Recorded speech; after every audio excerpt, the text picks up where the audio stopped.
السلام عليكم ورحمة الله وبركاته. اللهم صل وسلم وبارك على سيدنا محمد وعلى آله وصحبه وسلم. كل سنة وانتم طيبين ويا رب يعود عليكم الأيام بخير. هنعمل النهاردة بأمر الله طريقة جميلة جدا جدا لعمل الرز بلبن. هنعمله زي المحلات، وكمان هيكون القوام بتاعه كريمي ورز بلبن بقى ما تقوليش لعدوك عليه. يلا بينا، مش هنستخدم مكونات غير المكونات اللي موجودة في الفيديو ديت وبس. يلا بينا نبدأ. أول حاجة حطيت الحلة بتاعتي على النار ومعايا كيلو من اللبن هبتدي أحطه على النار. ودلوقتي قدامك بقى خيار من 3 خيارات. اول حاجه ان انت تختاري ان انت تحطي زبده قشطه فلاحي، او كمان تحطي اللي هو وش اللبن اللي بيكونوا مجمعينه، وكمان ممكن تحطي كريمه لباني وكريم شانتيه او اي حاجه منهم المتوفر عندك حطيه. صدقيني بيفرقوا وبيدوا طعم جميل جدا جدا جدا، وبيفرقوا في القوام، وبجد دوت سر من اسرار النجاح الرز بلبن. ونبتدي ان احنا نحطهم كده ونقلب لحد ما يبتدي الرز بتاع اللبن بتاعنا يبتدي ان هو يسخن. واول ما نلاقي ان البخار بتاعه ابتدى يسخن ويطلع كده هنبتدي نخش على الخطوه اللي بعد كده. بس دلوقتي عايزاكم تصلوا على سيدنا محمد عليه افضل الصلاه والسلام. كده زي ما انتم شايفين ابتدى ان هو البخار بتاعه يطلع. هبتدي ان انا احط الجوز الهند بتاعي واقلب فيه كويس جدا، لان جوز الهند دوت بيديله قوام وطعم جميل جدا جدا جدا. معلقه من جوز الهند بس بنحطها وبنفضل نقلب فيها كده زي ما انتم شايفين بالشكل ده. وبعد كده بنبتدي ان احنا يعني نعمل ايه بقى. معانا دلوقتي معلقتين من النشا ونحط عليهم كوبايه من الميه، وكوبايه الميه ديت هي السحر هنا، وهي اللي هتظبط معانا الدنيا وتخلي معانا الدنيا. بص بقى ما اقولكوش ما شاء الله الله اكبر. هنبتدي ان احنا ننزلها كده وننزل الرز، وبعد كده نبتدي ان احنا ننضف الدنيا. وكده مش باقي معانا غير حاجتين بس هما يتحطوا، وهما السكر الفانيليا، ودولت مش بيتحطوا دلوقتي، انا هحطهم جنبي اهو. المهم ان احنا هنفضل دلوقتي في التقليب المستمر ادام ما حطينا الرز والنشا. هنفضل نقلب نقلب نقلب وايدينا مش تسيبه لحد ما يبتدي ان هو يغلي. ممكن نسيبه لحد ما يبتدي ان هو يغلي، ومن اول ما يغلي دوت مش هينفع ان احنا نسيبه خالص.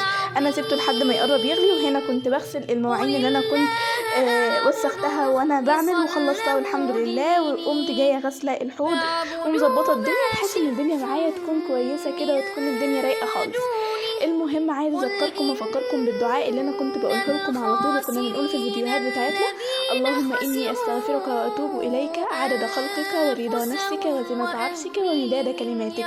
عايزاكم دايما كده تخلوا الذكر بتاعكم في يومكم علشان ان شاء الله يومكم يكون موجود فيه بركات كتير من ربنا سبحانه وتعالى. المهم عايزاكم بقى يعني ايه تتفاعلوا على الفيديو دوت، تحطوا لايك، تكتبوا لي كومنتات كويسه. انا عارفه ان انا بقالي فتره طويله جدا مش بنزل فيديوهات، ولكن ان شاء الله لو يعني بقيتوا معايا كويسين كده وفي تفاعل ودنيا جميله كده وكومنتات حلوه، فان شاء الله ان شاء الله بامر الله هفضل معاكم وانزل لكم فيديوهات كثيره جدا بامر الله.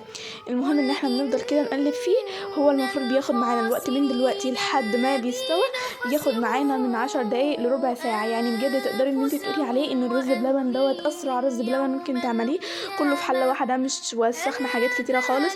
المهم زي ما انتم شايفين كده ان احنا بنفضل نقلب فيه من جوه ومن تحت ومن بره ومن كل الجوانب كده، وبتستني كل شويه وبتبداي تختبريه اختبار اللي هو استوى ولا لسه. طبعا انا اللي بهدلت الدنيا حواليا لبن كده وانا بقلب، لاني كنت بقلب بتهور شويه، انتوا تخلوا بالكم. بس عادي يعني الدنيا اتظبطت معانا. المهم دلوقتي اول ما الرز بتاعنا يستوي ونحس ان هو خلاص تمام مستوى ما شاء الله جميل، نبتدي ان احنا ننزل السكر المفروض على نص كوبايه الرز يكون نص كوبايه سكر، ولكن انا بحب الحاجه مسكره فحطيت كوبايه سكر. وبنزل باكو الفانيليا وببتدي ان انا اقلب. والسكر ما ينفعش ينزل قبل كده، المفروض ان هو ينزل في الوقت دوت بعد ما الرز ما يستوي.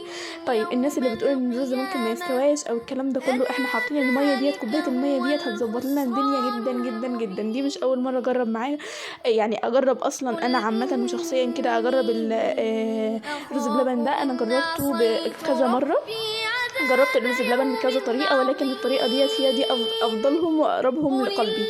والرز بلبن بقى ما شاء الله جميل. بس هو دي السكر، نشوف السكر بتاعه تمام ولا ايه. المهم ان احنا احتاجنا ليه معلقتين من النشا ممسوحين بس، ما احتاجناش اي حاجه تاني. بعد كده معاه دوت بسكوت لوتس. المهم ابتديت حطيته وفرمته كده زي ما انتم شايفين، دوت كان نوع من التزيين.